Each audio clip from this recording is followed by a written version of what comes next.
Entonces, ahora el sargento Trey en los Rangers del ejército, cuando era un niño jugando en Connecticut, yo era un entrenador, traté de entrenar a los chicos en béisbol y baloncesto tanto como pude mientras crecían. Entonces, cuando Trey jugaba béisbol en Connecticut, era un niño. Yo era uno de los entrenadores y un día con el manager notamos algo raro en un niño en el campo. Tenía la espalda vuelta hacia nosotros, estábamos practicando, pero cuando se dio la vuelta, su cara, sus labios y su rostro estaban todos marrones.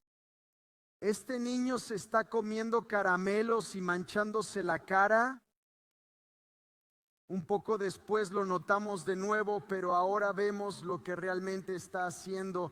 Está comiendo tierra. Es una condición real llamada pica. La pica es un trastorno alimentario, sobre todo en niños, donde comen cosas no comestibles. Comparto esta historia porque muchas personas hoy sufren de pica espiritual. Están comiendo tierra espiritual en vez de alimento espiritual verdadero. Y probablemente nunca ha sido tan común como hoy. Consumir mentiras no solo no te nutrirá, sino que podría enfermarte. Podría infectarte con parásitos espirituales que te roban la paz y la alegría. Y por eso es vital alimentarse de la lealtad de Dios, que te alimentes de palabras de fe, esperanza y amor, que asimiles la Biblia en tu corazón y mente. Renueva tu mente y sé transformado por la verdad, infalible e inerrante. Abre hoy el Salmo 78. Salmo 78. Ahora, aunque este es un salmo histórico, en realidad se titula Misca, un masquil de Asaf. Masquil significa proverbio. Así se llama el libro de Proverbios en hebreo, masquil. La Nueva Reina Valera lo llama contemplación de Asaf. ¿Cuántos saben que necesitamos más personas contemplativas y reflexivas? Necesitamos personas que mediten en las cosas de Dios, porque así es como oyes a Dios. Así es como obtienes revelación y sabiduría. Eso era Asaf. Asaf fue un músico y líder de adoración bajo David, quien dirigió la música donde estaba el arca de la alianza. Se guardaba. Se le consideraba un poeta profético que compuso varios salmos. Sus descendientes, sus hijos y nietos, y aquellos que guió y consideró hijos, más de 100 de ellos, formaron un gremio de cantores del templo conocido como los hijos de Asaf. Es el segundo salmo más largo y hoy leeremos y estudiaremos gran parte de él. Así lo haremos. Leeremos y luego volveremos.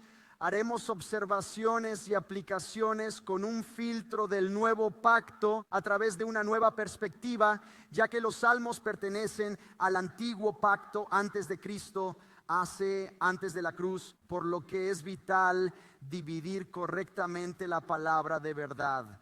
La línea divisoria es la cruz. No te equivoques, el Antiguo Testamento es nuestro. Al referirse a Israel en el desierto bajo Moisés, Pablo le dijo a la iglesia en Corinto: todo esto les pasó como ejemplos y está escrito para nuestra advertencia a quienes han llegado los finales de los tiempos. Ha venido.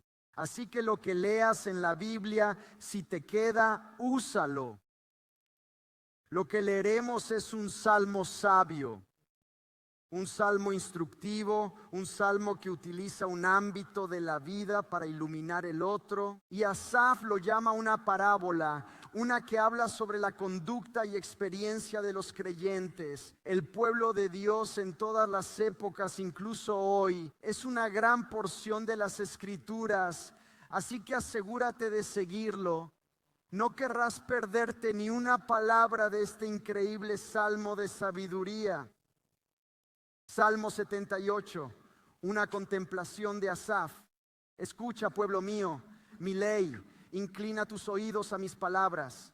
Abriré mi boca en parábola. Diré cosas antiguas que hemos oído y que nuestros padres nos han contado. No los ocultaremos a sus hijos, contando a la próxima generación las alabanzas del Señor, su fuerza y sus obras maravillosas. Porque estableció un testimonio en Jacob y dio una ley en Israel, que mandó a nuestros padres que la hicieran conocer a sus hijos, para que la generación futura las conozca. Los hijos que nacerán, para que se levanten y las cuenten a sus hijos, para que pongan su esperanza en Dios y no olviden las obras de Dios, sino que guarden sus mandamientos y no sean como sus padres, una generación rebelde y obstinada, que no enderezó su corazón y cuyo espíritu no fue fiel a Dios. Los hijos de Efraín, armados y con arcos, se dieron la vuelta en la batalla.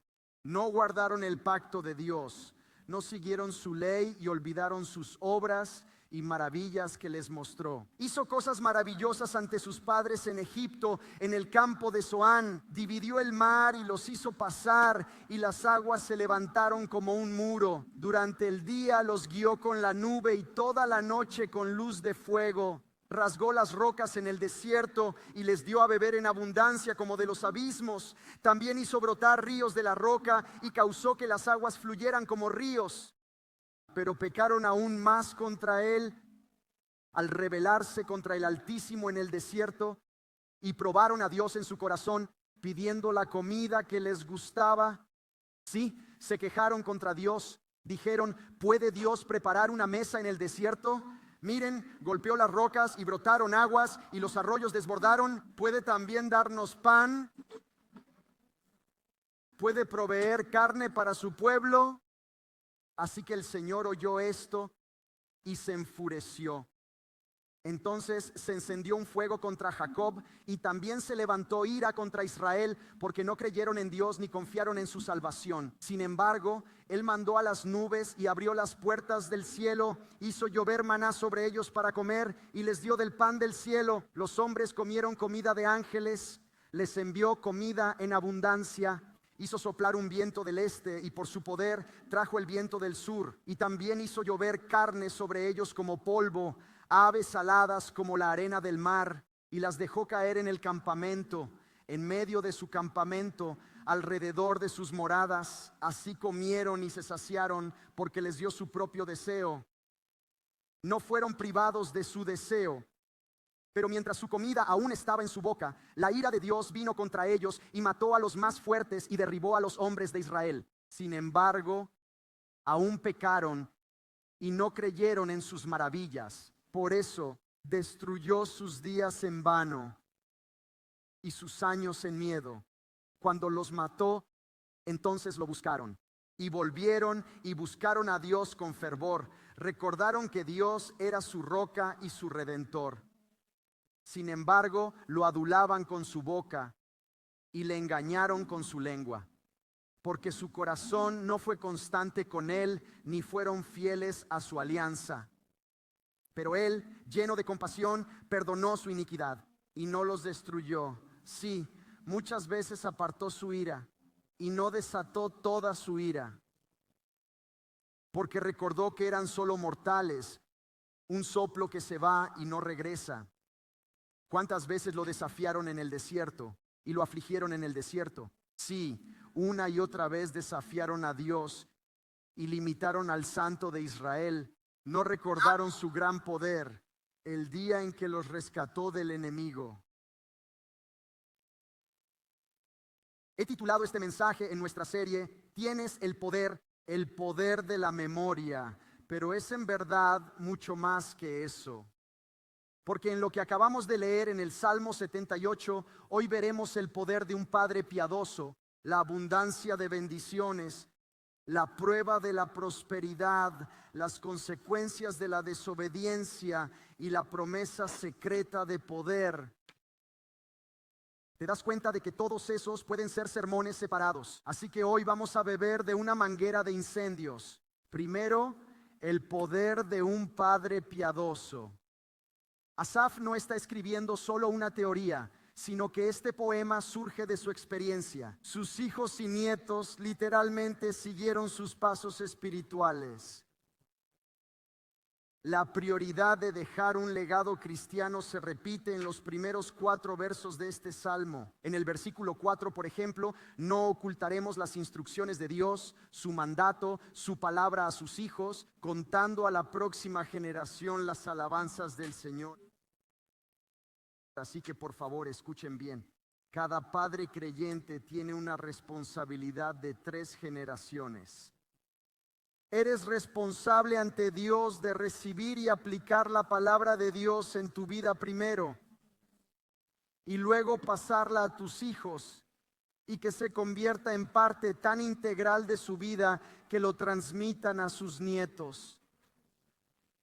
Y por cierto, lo vemos aquí en Epic y es maravilloso. Ahora, si no estás casado y no tienes hijos, ten en cuenta que Dios puede darte hijos y nietos del corazón, ¿verdad? No tienen que ser biológicos. Dios puede unir tu corazón a tus sobrinos. Un fontanero con el que juego al pickleball este martes me contó una bella historia. Me contó cómo Dios lo utilizó. Esas son mis palabras, no las suyas. Él no dijo que Dios lo usó, pero yo digo que Dios lo usó para cambiar la vida de su sobrino. Su sobrino era un desastre, era un adolescente con problemas, causando muchos problemas a su madre. ¿Y adivina qué? Ahora, gracias a la influencia de su tío, se graduó de la universidad y formó una familia. Compró una casa que necesita trabajo de fontanería. Dios puede darte hijos del alma. Quizás sirvas en el ministerio infantil aquí en Epic o en Epic Youth y Dios te hará un ejemplo a seguir. Y por cierto, hay algo que debo mencionar hoy, algo que debo decir a los padres. El ministerio infantil y el ministerio juvenil no son responsables de criar a sus hijos. Sí, escuchen, al criar a sus hijos y enseñarles sobre Jesús, la iglesia es un apoyo. Lo que pasa en casa es lo más importante.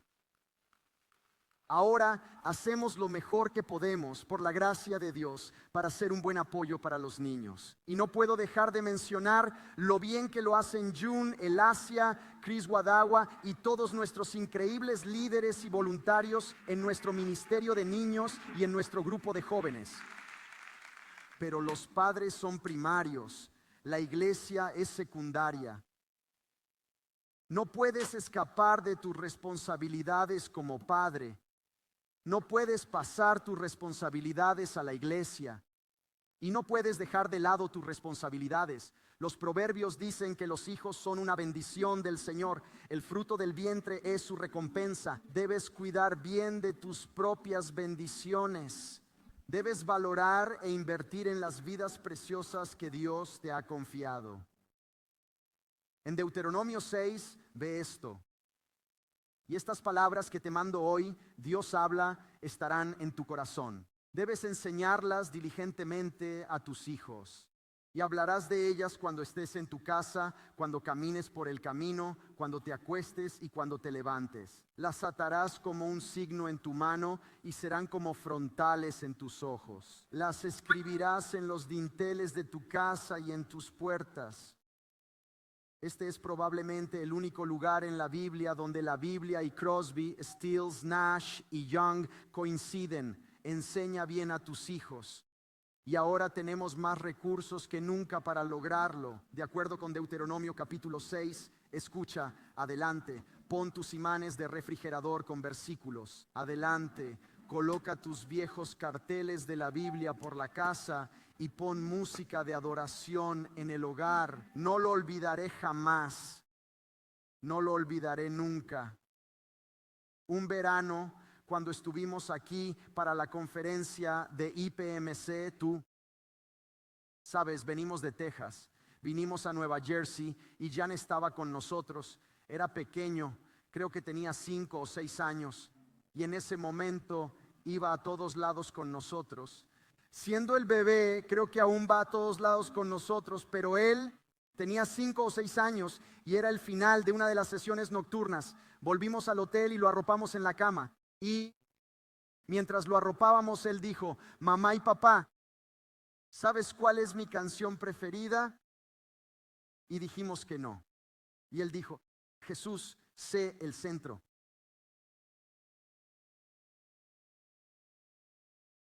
¿Y quieres saber por qué lo dijo? Eso es porque su madre suele poner música de adoración en casa a menudo y en el coche siempre. Si la pastora Elena encuentra una canción de adoración que le encanta, la pondrá en bucle. Estará repitiéndose durante un mes. De verdad, durante un mes, mínimo. Pero ¿cuántos saben que eso afecta a nuestros hijos? Así que, por supuesto, pon música de adoración, coloca los carteles, usa las camisetas, haz que tu tono de llamada sea un himno, pon tu pegatina épica en el coche, ¿verdad? Hoy, ¿verdad? Haz todo eso, pero sobre todo, sé un ejemplo. Sé un ejemplo. Y eso no significa que serás perfecto en ello, porque no lo serás. Pero enseña a tus hijos cómo manejas las cosas con una visión bíblica, cómo estás creciendo y aprendiendo. Y sea lo que sea que hagas, no seas de una forma en la iglesia y de otra en casa.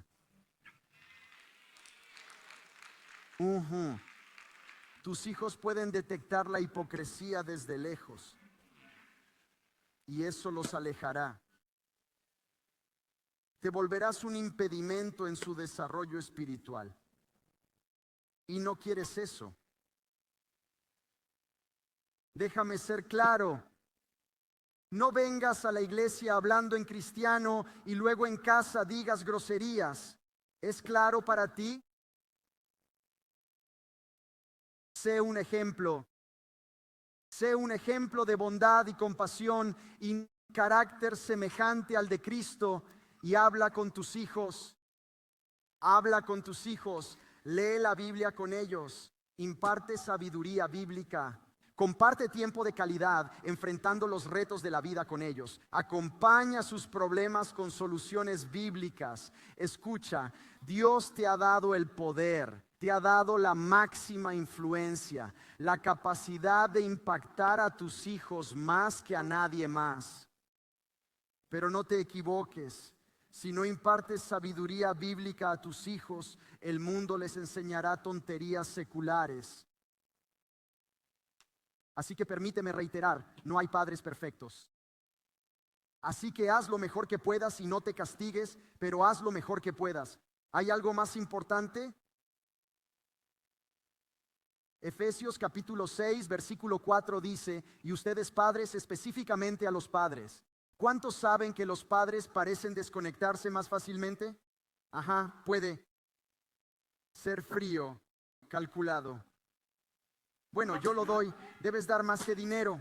Debes dar más que un sueldo. Eres el cabeza del hogar. Debes proveer espiritualmente. Debes proveer emocionalmente. Debes estar presente y comprometido. Y ustedes, padres, no provoquen a sus hijos a ira, pero críenlos. Digan esas 3 palabras conmigo. Críenlos. Díganlo otra vez. Críenlos. En la enseñanza, la Reina Valera ha nutrido allí una advertencia. Eso es consejo, aviso, advertencia y reproche amable del Señor. Y como dicen los proverbios, cría a un niño en el camino que debe seguir, y cuando sea viejo no se apartará de él. Educa a tus hijos, escucha, críalos en la disciplina y amonestación del Señor. No los empujes, críalos. Lo que hagas, no les llames nombres feos, no les llames nombres desagradables, no les llames nombres. La muerte y la vida están en el poder de la lengua. Tú eliges, tú decides si hablas vida o hablas muerte. No hables palabras que inhiban la vida, que aplasten la vida sobre tus hijos. Habla vida, anímales, motívales, entrénales, anímales, infunde vida en tus hijos, enseña y modela la palabra de Dios. Aquí hay 3 razones que hacen esto monumental. Primero, según un estudio, El 63% de los que se hacen cristianos lo hacen entre los 4 y los 14 años. Así que haz la cuenta. El futuro del cristianismo y de nuestra nación depende de que guiemos a nuestros hijos hacia Cristo. En segundo lugar, en los versículos 7 y 8 del Salmo 78, dice que puedan poner su esperanza en Dios, no en el mundo, no en su carrera, no en nada más que en Dios. Porque ¿cuántos saben que Dios es la única verdadera esperanza de nuestros hijos? Que puedan poner su esperanza en Dios y no olvidar las obras de Dios, sino que guarden sus mandamientos y no sean como sus padres, una generación obstinada y rebelde, una generación que no puso su corazón en lo correcto y cuyo espíritu no fue fiel a Dios. Mi familia, la razón por la que es tan importante enseñar a nuestros hijos y a los hijos de nuestros hijos la palabra viva de Dios es porque ahora es nuestra responsabilidad. Está en nosotros para romper la disfunción generacional, para romper los patrones de conducta aprendidos, para romper las adicciones generacionales.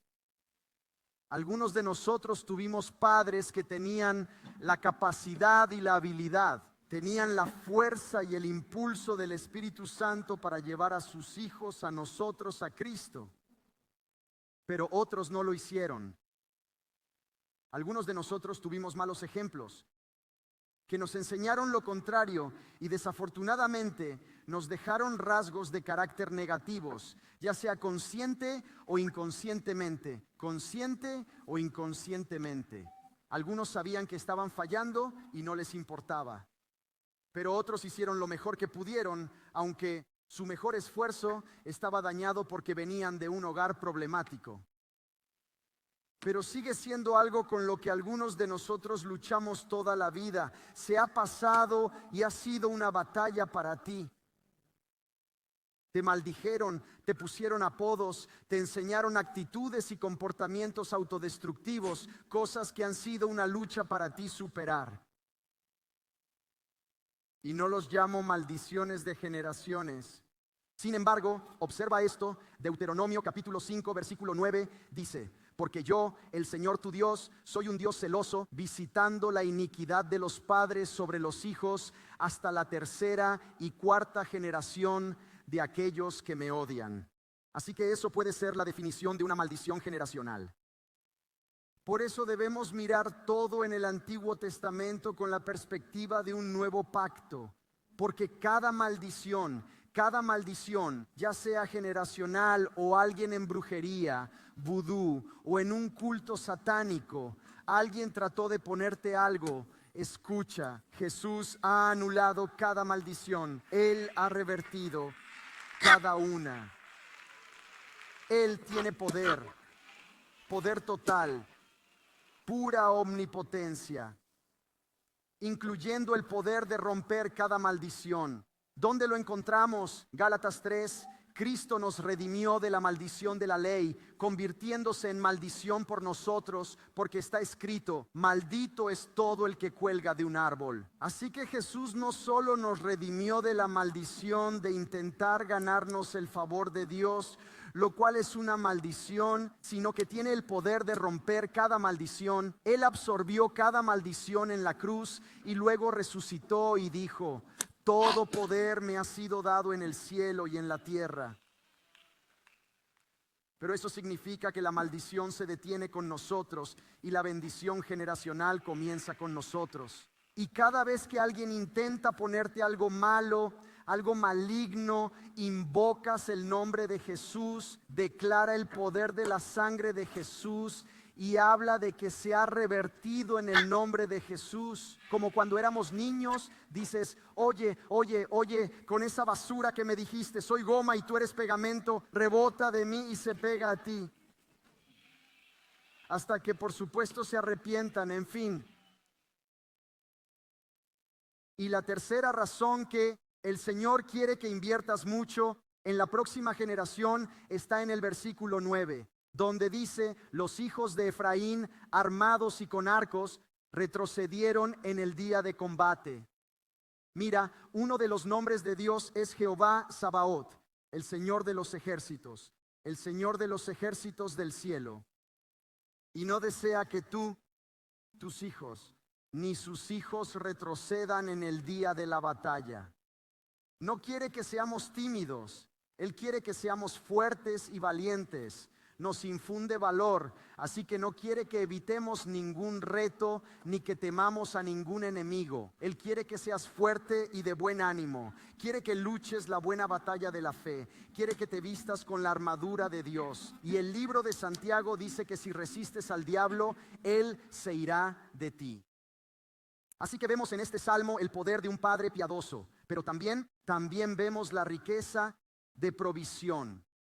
Y abundancia es abundante en este salmo. Dios no solo le hizo un barco, abrió el mar, proporcionó lo más precioso en esta vida, su presencia en una nube durante el día y en un fuego durante la noche. Proporcionó agua de una roca, maná en su puerta y codornices hasta la cintura. Durante 40 años en el desierto, su ropa no se desgastó ni sus sandalias. Él es Jehová Jireh, Él es el Señor que provee, Dios que provee y suplirá todas tus necesidades conforme a sus riquezas en gloria por Cristo Jesús. Vemos una provisión abundante, no solo en este salmo, sino en toda la Biblia. Nuestro Dios es un Dios de abundancia.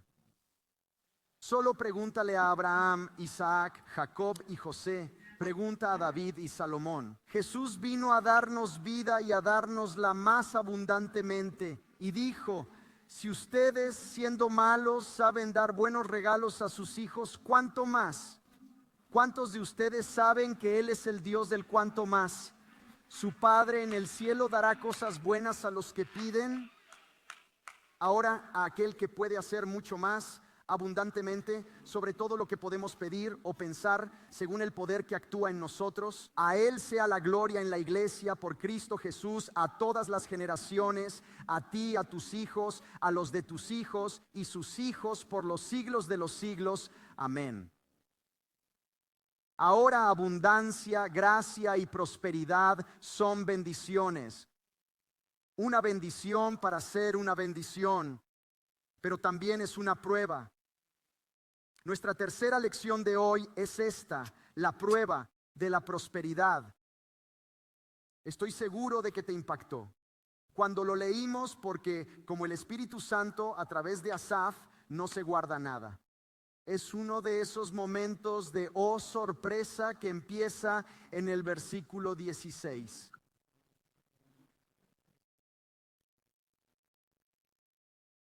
Sí.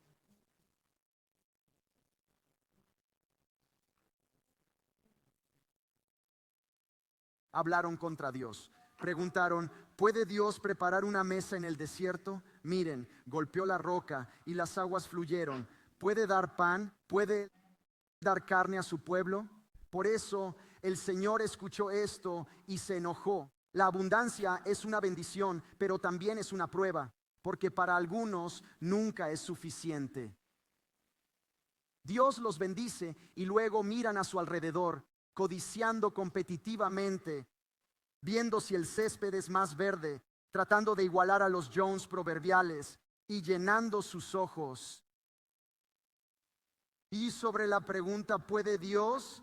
Entiendo por qué Dios se enfurece. Es irrespetuoso, es un insulto. ¿Puede Dios? Porque sea lo que sea, Dios puede. Dije lo que sea, Dios puede. Él es el Dios que habla galaxias a la existencia, parte mares, hace que el sol se detenga. Hay algo demasiado difícil para el Señor, porque con Dios nada será imposible. ¿Puede hacerlo? Mejor revísate. Renueva tu mente. Ahora, una pregunta mejor es, ¿lo hará Dios? Esa es una pregunta mejor. Y para la respuesta siempre ve a la Biblia, siempre ve a las Escrituras. ¿Te sanará? Sí. La sanidad es el pan de los niños. La sanidad física es parte del nuevo pacto. porque es por las llagas que Jesús soportó en su espalda al ser crucificado que tú fuiste sanado. Y si eres un creyente que hoy sufre físicamente, la sanidad es tuya. Y si los doctores no pueden resolverlo, no pueden saber qué te pasa durante 2 años, Dios lo revelará y lo sanará en el nombre de Jesús. Proveerá, sí. Él es tu pastor, no te faltará. Bueno, ¿me dará esta persona para casarme? ¿Me dará este trabajo o esta posición?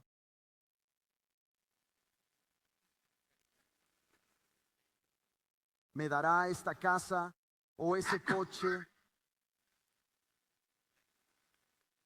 Aquí hay una mejor perspectiva. Esto es lo que dijo Jesús, pero busca primero el reino de Dios y su justicia, y todas estas cosas se te añadirán. Y ve lo que dijo Pablo. Dijo: por el Espíritu, no que hable por necesidad, he aprendido a estar contento en cualquier estado. Sé cómo ser humilde y sé cómo tener abundancia en todo lugar y en todo. He aprendido a estar lleno y a tener hambre, a tener abundancia y a pasar necesidad. Puedo hacer todas las cosas a través de Cristo que me fortalece.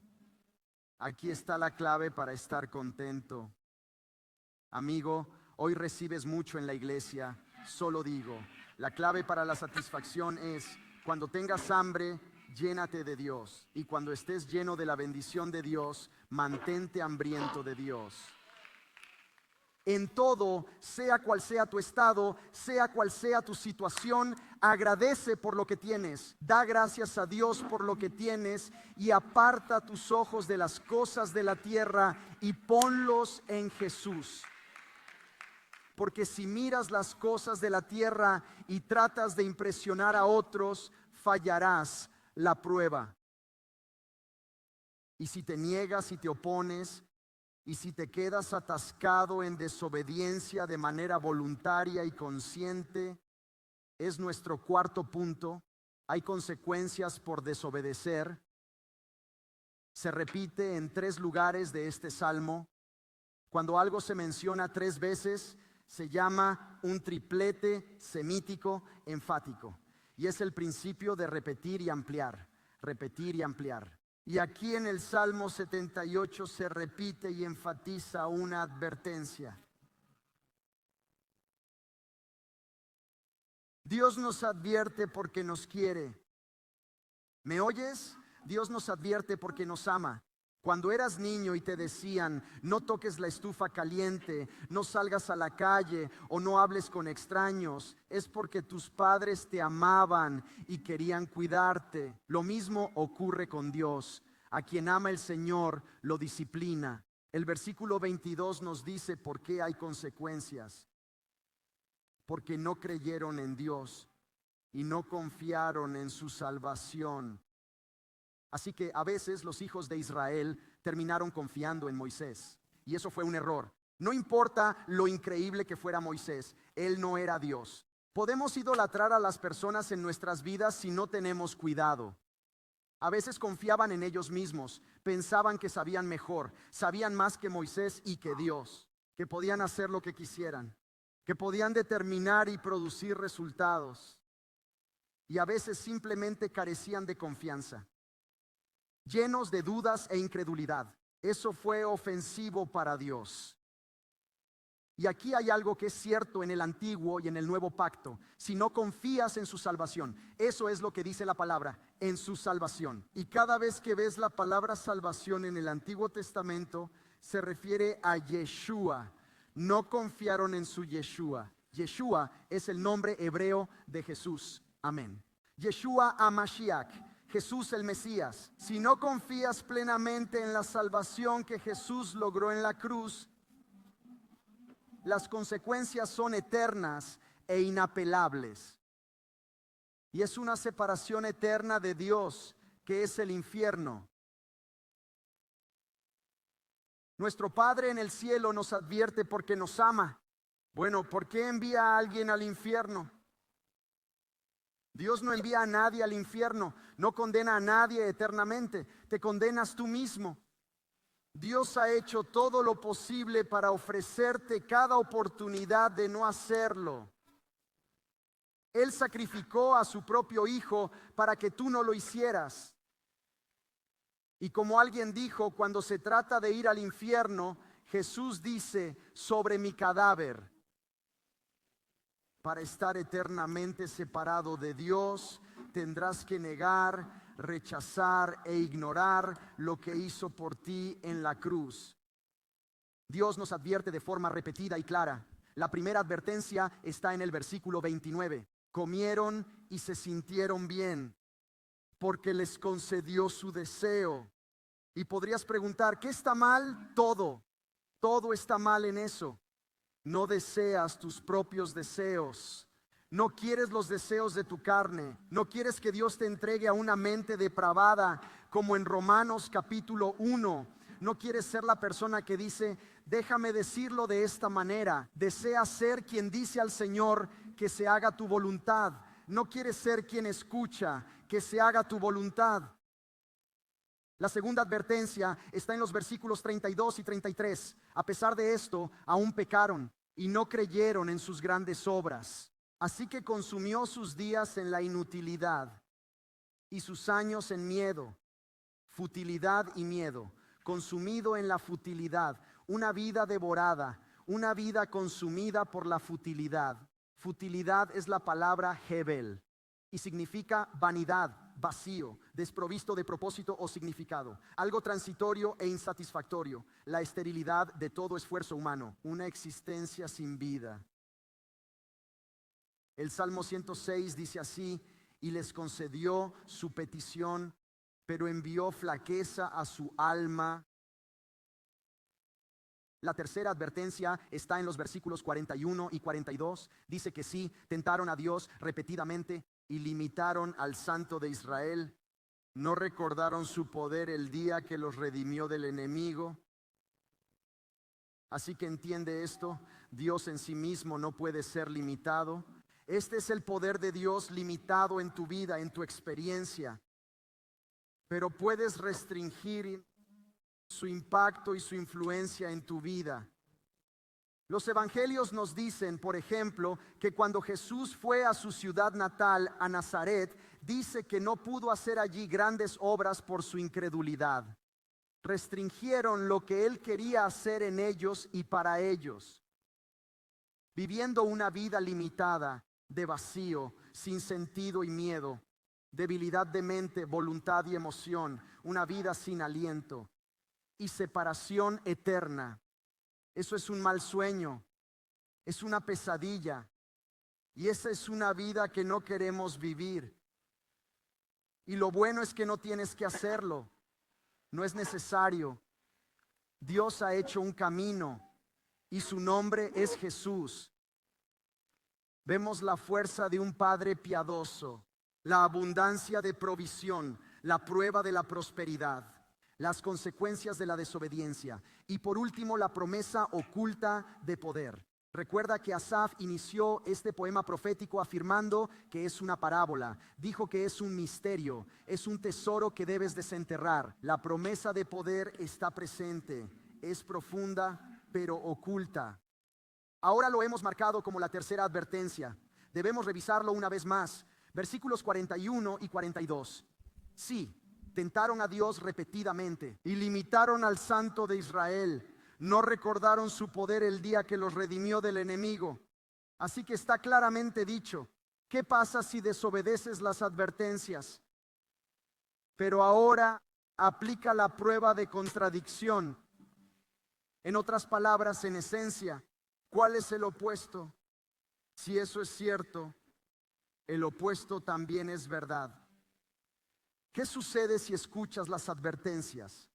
¿Qué sucede si no cometes los mismos pecados que las generaciones pasadas? ¿Qué pasa si te sumerges en el poder de la memoria y recuerdas? En otras palabras, ¿qué pasa si aplicamos lo opuesto? Si se escribiera de nosotros, mira esto, sonaría algo así. ¿Listo? Sí. Una y otra vez pusieron su fe en Dios y quitaron las limitaciones al Santo de Israel. Oh, recordaron su poder el día que los redimió del enemigo. Oh, escucha, si ensayas, reflexionas y recuerdas su poder y el día que te redimió del enemigo, te beneficiará. Estarás agradecido, agradecerás a Dios, renovarás tu confianza en Dios y desatarás el poder de Dios de maneras que nunca has experimentado. Como recuerdo, no lo olvidaré. El día que Dios me redimió del enemigo, lo recuerdo. Recuerdo el día que dijo, es mío. Recuerdo el día que me liberó, me sacó de mi pecado, me redimió de la adicción. Recuerdo y estoy agradecido. Como si recuerdas el día que te sanó, escúchame, si te sanó entonces, quitará las barreras para que recibas tu sanación ahora. Si recuerdas cuando te levantó del barro y puso tus pies sobre la roca y esa roca era Cristo, si recuerdas cuando hizo eso por ti, entonces quitará las limitaciones para que recibas estabilidad y seguridad ahora. O si recuerdas cómo Jehová Jireh te proveyó cuando necesitabas poner tus escasos víveres en tu tarjeta de crédito y cuando tuviste que vender porque no tenías dinero en el banco y tuviste que vender el anillo de tu esposa y tus relojes. Escúchame, sé algo sobre esto, pero el Señor te sostiene. El Señor por su gracia te mantuvo a flote. Si recuerdas que fue Jesús, que solo fue Jesús, que siempre es Jesús, que solo siempre será Jesús, que te rescató, que te redimió, que te restauró. Si recuerdas darle la alabanza, si recuerdas darle la gloria, si recuerdas confiar en Él una y otra vez, el poder de Dios, el dunamis, el poder dinámico y sobrenatural, el poder sobrenatural del Todopoderoso, llenará e inundará tu vida de maneras que nunca has soñado o imaginado. Recuerda esto, tienes el poder